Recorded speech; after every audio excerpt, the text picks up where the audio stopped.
I'll start again. Well, hello and a very warm welcome. Good morning, good evening. My name is Tamsin Sands and I am streaming live into my Facebook group, Empowering Mums, Clarity, Confidence and Careers. And I'm joined today with Jolen Philbrook, who is just such a wonderful being, a really beautiful spirit. Thank you, Jolen, so much for joining us today. Oh, you're welcome. I appreciate you inviting me to be here. And Jolen is going to share with us, we're going to chat, I think, have a conversation, telling us your story. You've written a book as well, From Tears to Triumph, Reclaim Your Inner Power and Happiness. And you're going to share with us about overcoming some major obstacles, plot twists that life has thrown at you, and, you know, how you've overcome them, how that's changed your thinking, realigned your purpose. I mean, you're going to share with us a lot of very valuable insights and inspirational guidance in your own journey and your own story. And the reason we connect, I never quite know how we connect, but we sort of do through the ether, don't we? When we share sort of similar purpose and direction. I know I help women return to work, and so many women, myself included, are struggling to go forward because there are blocks, there are limiting beliefs, there are things that have happened in our past that are just causing us, just acting as blocks. And I know, Jolen, you can help guidance there. And then at the end, you're also going to we're going to have 10 minutes meditation, which I'm really looking forward to, in how to find your gifts. Again, for a lot of us, sometimes when life has thrown things at us, we sometimes can sort of squash what actually is really powerful. You know, what is our gift that could perhaps take us in a new direction? And I'm sure you'll come on to share with us how you discovered your gifts as well, Jolen. Oh. So please do share with us your story, your journey. Okay. So way back in the day, I was married and doing arts and crafts shows and selling jewelry. And I was learning how to program my subconscious mind to manifest money. And so I came up with this technique. I used at every show. And then life has it. We have a son. And I like to say my son learned to walk in. Let me reframe this. No, that's right. He learned how to walk in Tucson. He rode his bike in Quartzsite. He learned to swim in Fiji, snorkel in Belize. His first sailboat trip was around the Greek islands. And his first horseback ride was on the beach in Costa Rica. So we did a lot of traveling, and life was just great. So much fun. And then my husband turned 50. And his mother died. And he went from like family man to Hugh Hefner. He just got he was nice. And then he went to this angry person. And he was always, I don't want to go into all the details. Anyhow, he flipped, which led to our divorce. And then 3 years later, after the divorce, my son comes home and goes, "Mom, I don't feel safe at Dad's house." And I'm like, "How come, honey? What's going on?" And at this time, he was kind of a rageaholic. He just would be a volcano and blow up. And I thought he was just screaming and yelling a lot and verbally abusing my son. But it turned out he was snorting this white powder and taking alcohol in the car. And I'm like, oh my gosh, it's more serious. So I go to the Boy Scout leader, who happened to be captain of police. And I'm like, I need advice. What do I do? And so he sent me to family law to go after full custody. Well, this started the biggest upheaval in my life. It was the most challenging time. I'm laughing now because I'd rather laugh than cry, but it was just like the darkest night of my soul. And it was also the hardest lessons I've learned. So what I did, like the custody suit started, I found out I had breast cancer. I had no income because I couldn't work, going through chemo and all this. And then a year later, I had kidney cancer. And so I remember like laying in bed one night, just crying my eyes out, going, and I was always, tapping into the angels and spirit and God and source and whatever you want to call it.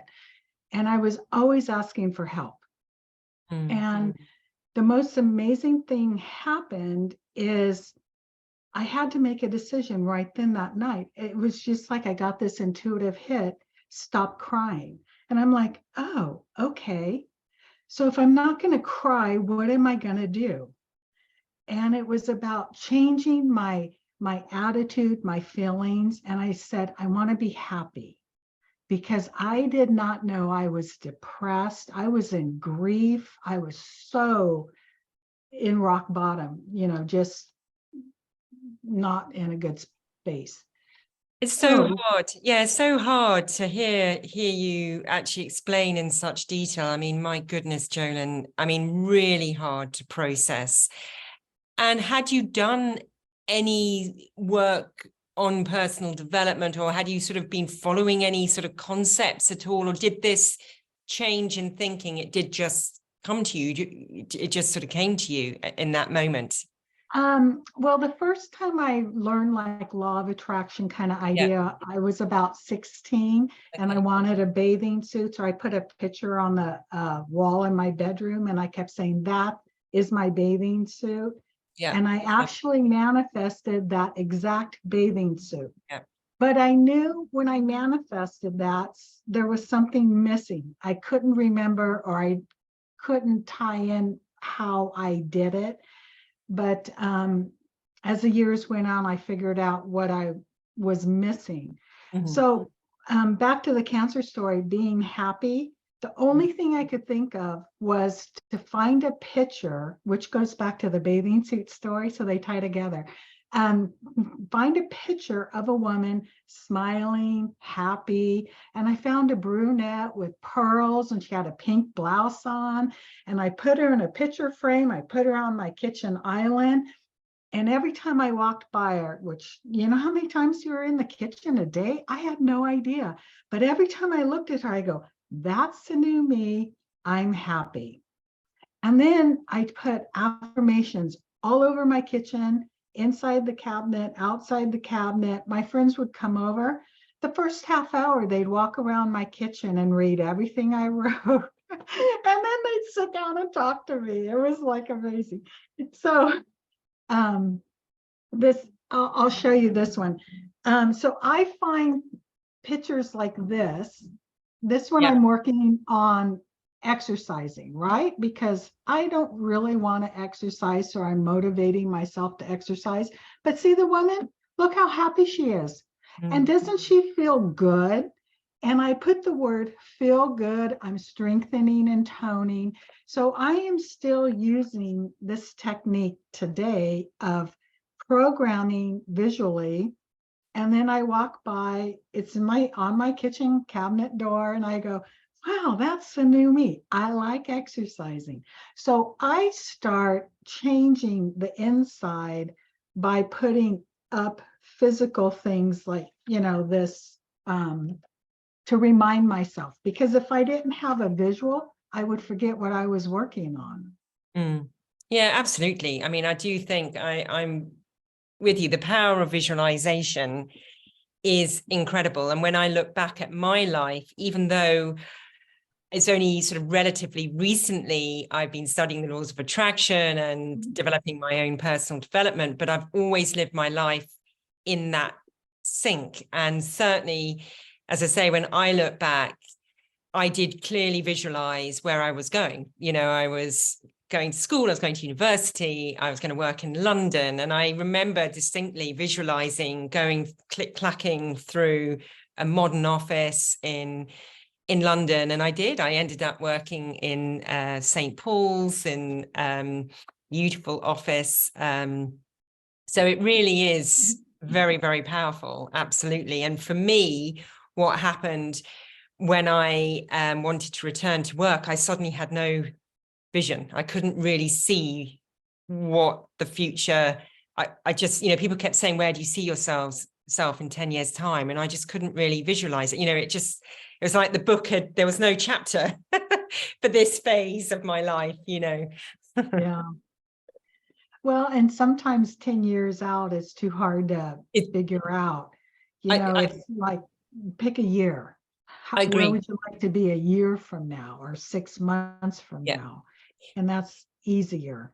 Absolutely. And I actually think for me, it's even more immediate than that. What is the immediate change in my daily life that I want to make? And then from that, as you say, I can then visualize, how I want to be turning up, and the role that I want to be doing. Absolutely. Yeah, I agree with that. 10 years was just too far out. Yeah. I mean, the path, if you think of your life, your path did not go smooth like this. There's ups and downs and twists and turns. And that reminds me of a story. This is a cute little story. Some people think they're never on their divine path, or they're never on purpose. They're not living their life's destiny, right? Mm-hmm. And I was feeling like this because I moved from Grass Valley. I had to move in with family after the cancer episode so I could heal.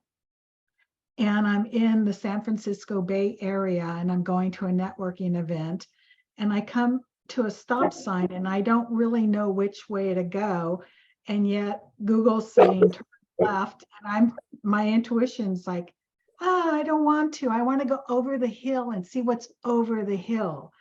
And so I went over the hill out of curiosity, and then I'm noticing really nice houses, and then I'm going down the hill, and I notice I'm crossing railroad tracks, and then the houses are getting a little shanty, and fences are coming up, and bars on windows, and I'm like, oh, I'm not in a good neighborhood. So I turned around, started to head back, got to the same stop sign, and what I observed was it said Redwood Avenue this way, Redwood Avenue this way. So it didn't matter which way I went, I was always going to be on Redwood Avenue. And so finally I made my right turn and found the building I went to. And what I learned was, we're always on our divine path, but we get curious and we go off on these little adventures and go, I didn't like that. And you get back on your path and you go the right direction again. Yeah. No, that's very, I like that. That's really nicely put. Yeah. And I'm like, okay, so I'm always on my right path. I might be on a side road and I don't like this side road. Let's get off the side road and get back onto ease and flow road, right? Yeah, no, absolutely. And actually that's a very reassuring way to think of it as well, isn't it? Because sometimes it can seem like a bit of a crisis, can't it? When you feel you've done wrong or you're procrastinating, you don't know which way to turn. It could be the wrong decision, the what if start. But actually that's a very reassuring way to think. We're always on the right path. As you say, we may have just got a bit distracted or a bit curious, but we know we can find our way back. Yeah. And once I learned that, I'm like, okay, I'm always on my best path for my highest good. And I don't want any of those side roads anymore, Yeah. And, remarkable. So from being diagnosed with cancer, you're through that now, and through the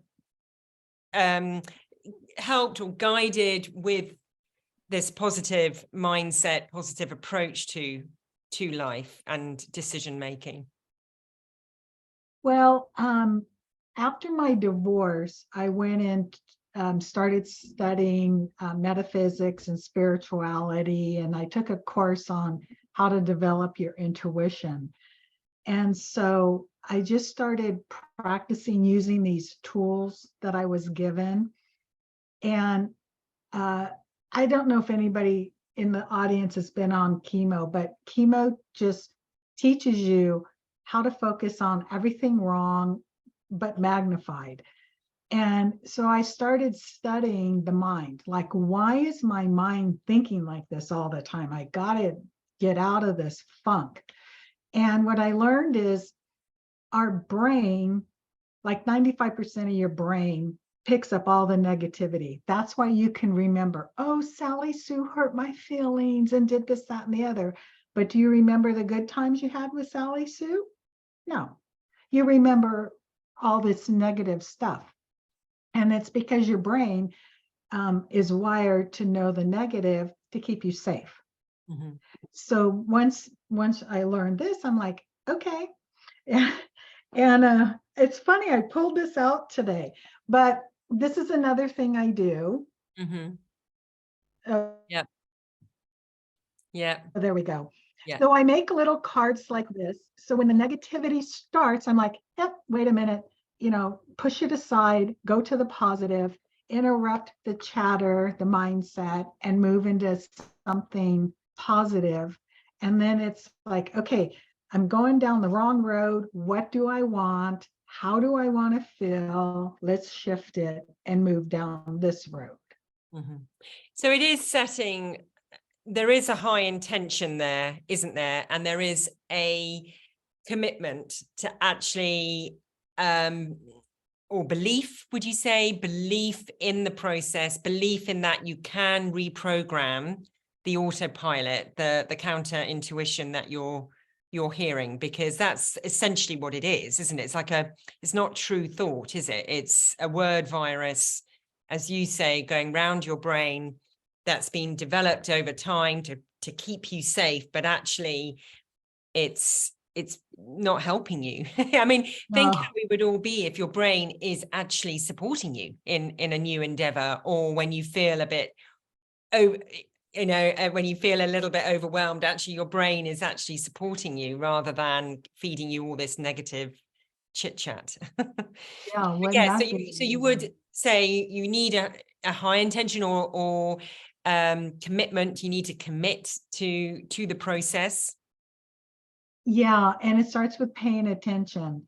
So a lot of times we go on autopilot, and the best place we go on autopilot is when you're driving. Mm-hmm. Because a lot of times it's so embodied in us now. We just go, okay, I'm going from here to the store. You get in the car, you know the route, you know the lights, you know where the stop sign is, and you just start driving and your mind is wandering. So mm-hmm. you might pick a stop sign or somewhere in the road and go, oh, what was I just thinking?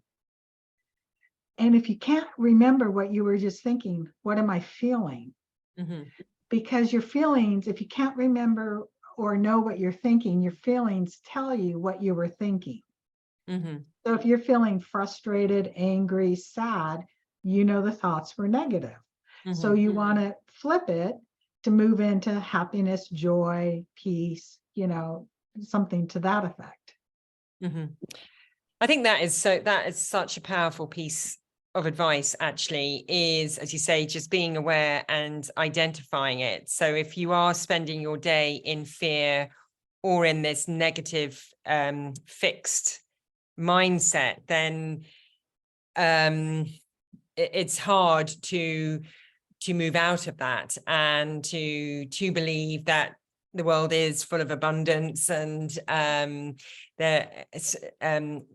success is just around the corner if you are, as you say, operating in a state of fear, because the action you take then is going to be guided by that state of fear and that sort of emotional state, isn't it? I think the other thing that has really helped me is understanding that my emotional state is different from my ability. It's separate from my ability.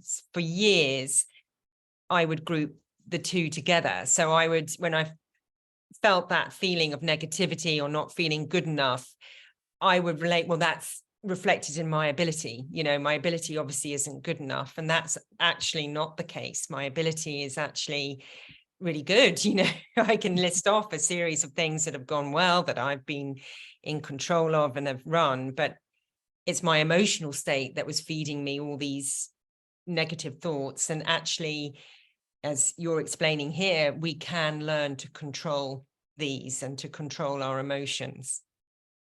Yeah, and what is interesting is it starts with a thought, and if you think that same thought over and over enough, or you're told it like a kid, because your brain's on, your subconscious mind is open until you're 7. You're just absorbing everything.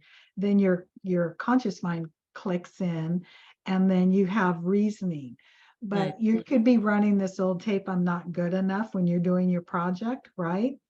And so it started as a thought, then you say it so much, it goes into your body, and your body is the memory now. And it's just running in your body. So what I learned about cancer, and this is really, to me, it's very important. If can I share this with you guys? What I learned for me was I did an in-person interview in the cancer episode, and I found out all the women I interviewed went through a divorce. And then 2 years later, they ended up with breast cancer. So what I learned was anger gets shoved down to resentment, and the resentment starts eating away at the body, and you come up with this dis-ease. And in my case, it was cancer. And it could be arthritis, it could be whatever, but the body stores all these emotions. So I learned this technique in the cancer episode of standing under the shower and imagining the water going inside my body and washing out all the negative emotions. And just the bottom of my feet, I had a little trap door, and I just washed all the emotions out of my body. So now, if I feel something negative, I go, oh, I don't want that. I just go release, release, release. And I take a couple deep breaths and I can release it. But the hardest part for me back then was to realize I was angry because I don't know about your family, but in ours, we were not allowed to be angry. And a lot of times you have to shove that anger down, and it causes problems later. Yeah, no, I can, yes, absolutely. That you are suppressing these feelings, and yeah, you know, we are our own, in many respects, own worst self-critic, aren't we? So we can have these feelings of helplessness directed towards ourselves, or betrayal, or feeling you know, unsupported. And you're right, we suppress them, and then they become beliefs, and then we, you know, they're a bit in the subconscious. We don't realize that they are holding us back, and in some cases, yeah, causing illness, you know, not helping us at all. So I mean, I think your story is just so inspiring. It really, really is. And you started with manifesting, you know, so how would you sum up manifesting? Because I see a lot of it online, and absolutely, we've touched on the power of visualization. I believe visualization is very powerful, and manifestation comes, but you're actually taking action. Do you agree with that? You're taking action to manifest. It doesn't. Yeah. How you would. You're actually taking action to get what you desire. Right. So the first step most people have the hard time with is, what do you want? Yeah. Clarity. Yeah. Clarity. Second step is, if you had that right now, what would you feel like? And that's why I come back to this, you know, this picture and words. how would you feel? If you Yeah. had the item, how would you feel? Mm-hmm. So then how can you be that as you take the action to do that? Mm-hmm. So for instance, let's use exercise because I have this piece of paper right here. Yeah. So right now I need to exercise, right? Mm-hmm. So it's like, I need to do this. Great, you need to do it. Are you going to do it? No. Why? Because need puts pressure on yourself and you don't want to do it. Mm-hmm. So we go back to language and we change our language. Yeah. So the language I use is, today I am choosing to exercise. Mm-hmm. Today I am exercising. Mm-hmm. And I'm giving myself a direct order, like a direct statement. Today I am exercising. Now you could take it by, I'm exercising by 9 a.m., right? But Yeah. for me, it doesn't work that way. Yeah. Yeah. But it's putting And it, but it, yeah. I found I like to go for walks before bed. So Yeah. I'm not going to go for a walk at 9 in the morning because Yeah. you have to figure out what works for you. Mm-hmm. Trial and error. But some people, they need that time, but not me. No. And it is in the and it's in the present tense, isn't it? I am exercising, and choosing puts you in control again, doesn't it? You're in control of this. You're choosing to do this. I'm choosing to believe this. Again, And I I leave find that quite empowering. sticky, yeah, and I leave sticky notes around to remind myself. I'll have a sticky note on my desk. I'll have one in the kitchen on the counter because, and I even put a sticky note on the TV that says no, to remind myself I'm not watching TV today unless I exercise. Mm. So I have to leave myself sticky notes. Yeah. If I want to get it done, I got to put it on a sticky note and put it where I can see it, or it doesn't get done, you know? Yeah. No, I really like that. And I think nowadays, yeah, sticky notes, or of course your phone, quite a lot. We sort of do use our phone a little bit for reminders and stuff like that. But I actually really like taking it away from the phone and having those visual markers that you can move around as well. We use a lot of them here. I'm just looking in my office here. We've got them all up on the walls as well. Yeah. Yeah, I just found if I put it on a sticky note in the kitchen, it gets done. If I don't, it won't. And that you just have to kind of learn your personality. Yeah, because I think the other thing, as you say, is not to need, because that begins to put that pressure, that slight sort of the wanting, the pressure. And one coach said to me once, the main objective with exercise and things like that is to want to come back and do it the next day. So actually that completely removes the pressure. Again, that I like thinking of it like that. Okay, I don't have to start off by doing an hour of high intensity. I just need to go to want to come back the next day. And I find that really helps me, because then I go in thinking, oh, I'll just do a little bit. But you find actually I do work out, and I'm more focused as well in that sort of perhaps a shorter time frame, but without having put that huge pressure. My main thing is I want to come back in 2 days' time and not feel too uncomfortable in between. Yeah, right. Yeah, so true. Yeah. Oh, Jolen, well, thank you so much for sharing. We're sort of coming up to the half hour now. You've given so many good tips and thoughts that we can action in our daily lives, in identifying the emotion we're in, the emotional state that we're in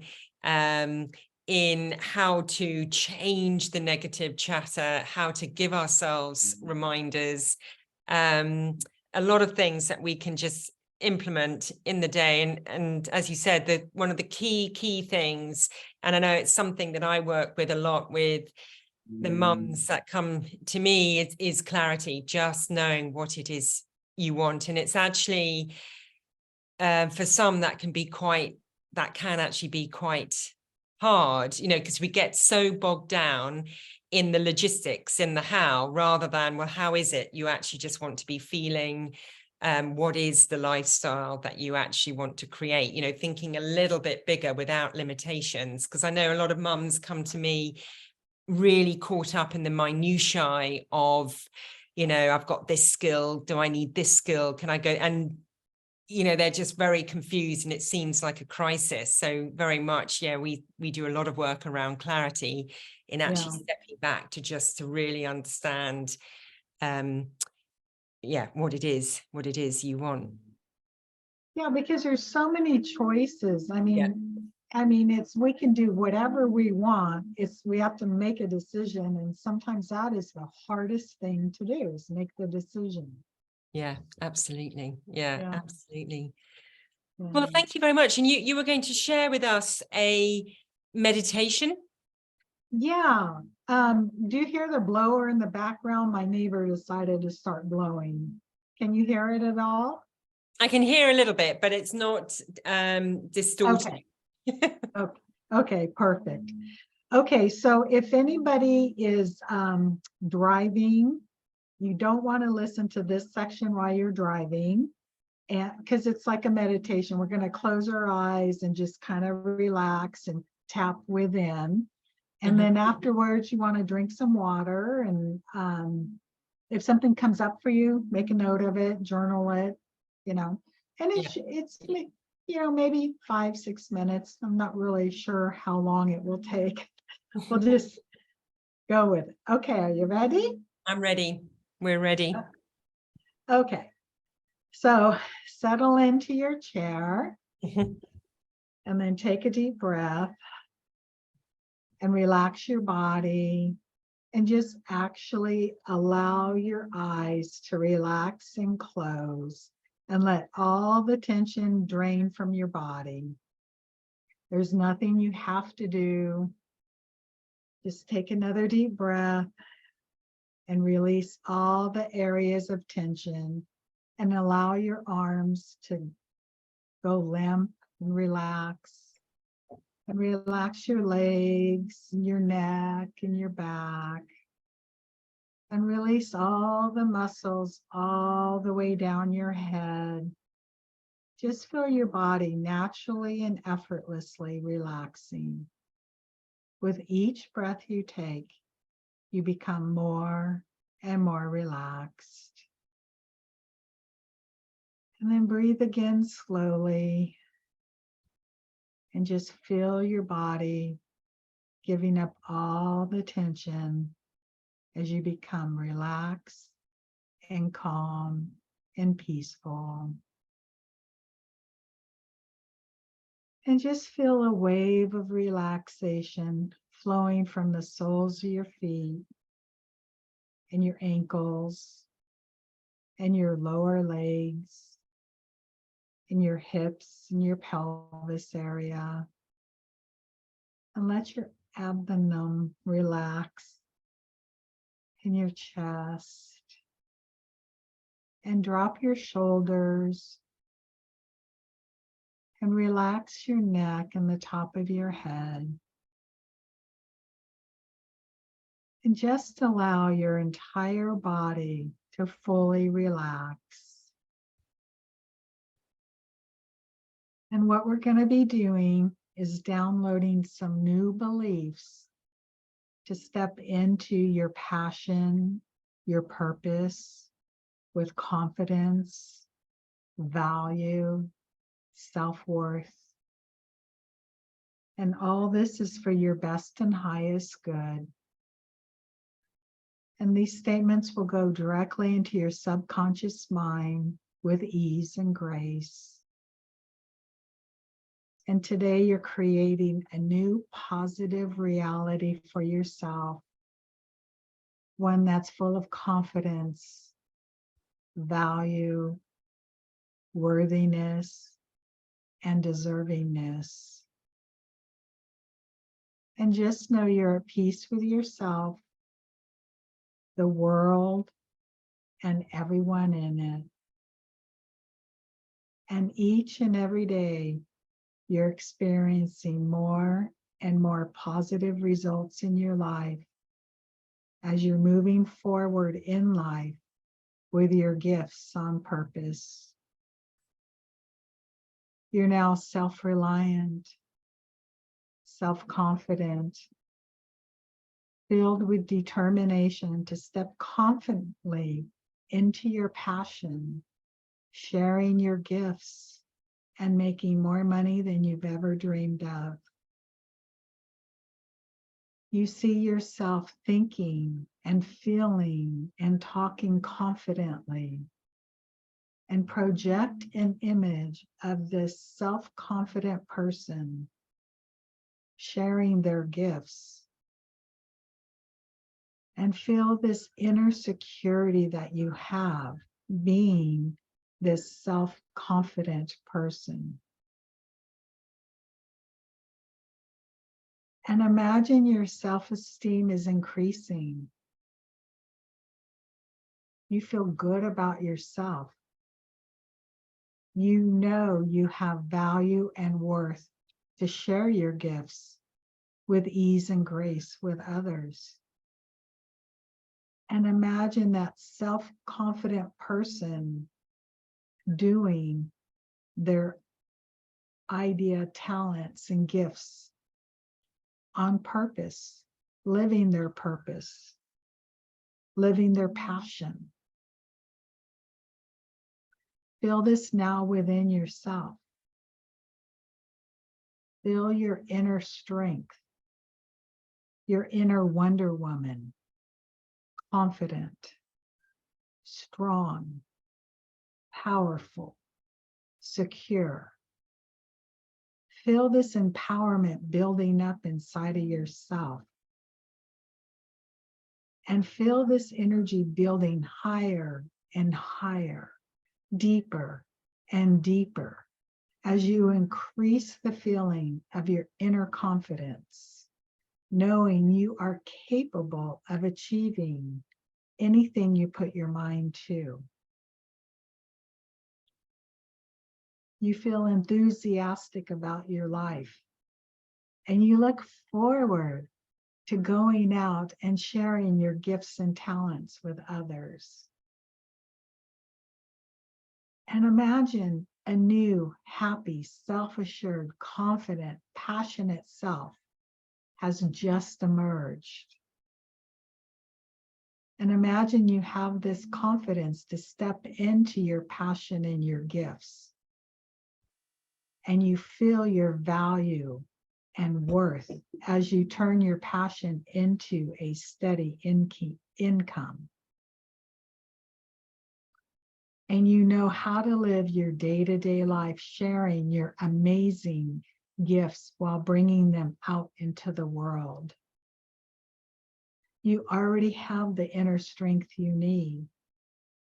You have the faith within yourself to do what you need to do.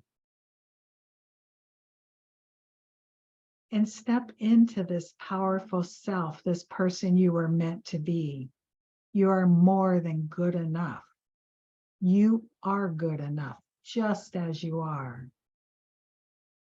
And project this positive self-image on the future self that you see yourself being. Imagine the successful, confident person in their power, sharing their gifts with the world. And you can continue to feel good about yourself and keep this feeling of self-assurance and confidence long after this short little meditation. All you have to do is remember this feeling right now and tap back into it. And what we're going to do is we're going to anchor it into your body so you can tap back into it in an instant. So grab your arm and just kind of squeeze your arm wherever you feel like squeezing it.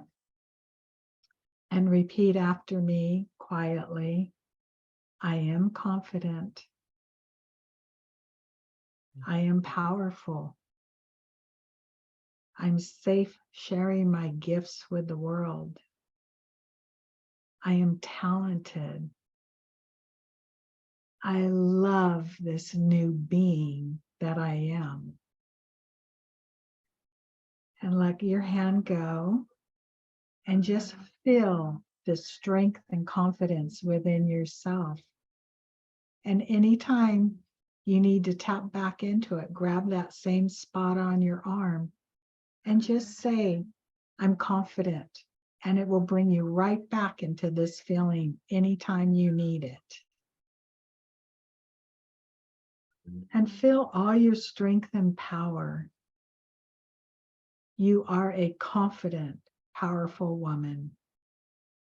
And you can be successful sharing your gifts and talents with the world. So now it's time to come back into the room. Slowly bring your attention back and allow your eyes to open. And slowly come back and take a deep breath. And how was your experience? Oh my goodness, that was amazing, Jolen. That was really powerful. Thank you so much. And that is something that was really good. Yeah, really good. Something that you can repeat, isn't it? Sort of repeat Yeah. every morning or just before you go to bed. That would be Yes. really Yeah. gift, Yeah. a real gift you've given us. Well, Thank thank you. you. Thank you. Yeah, I'm glad to share. It's just Yeah. like so fun. And I'm starting I'm calling it Sacred Sunday Meditation. I'm going to do it in my Facebook group. So if you enjoyed this, you can join me Sunday mornings. My Facebook group's Abundant Mindset Circle. Yeah. And Sundays, we're going to do meditation. Oh, wow. I will put that in the group, Abundant Mindset Circle. Yes. Facebook group. And where else can people find you, Jolen, if they want to chat with you more about yeah, on my website is just jolenphilbrook.com. It's my name. Yeah.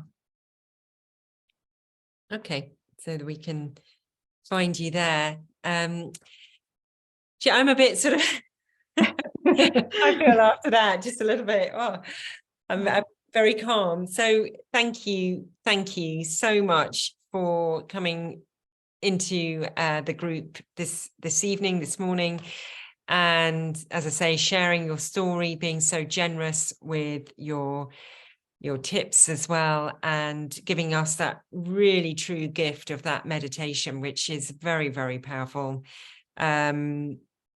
Yeah, absolutely. That really did resonate with me. Oh, good. Thought that was really, really good.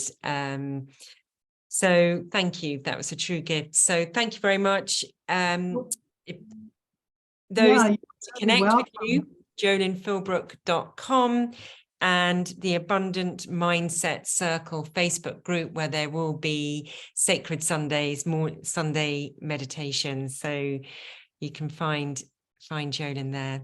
Jolen, anything else you'd like to say before we finish?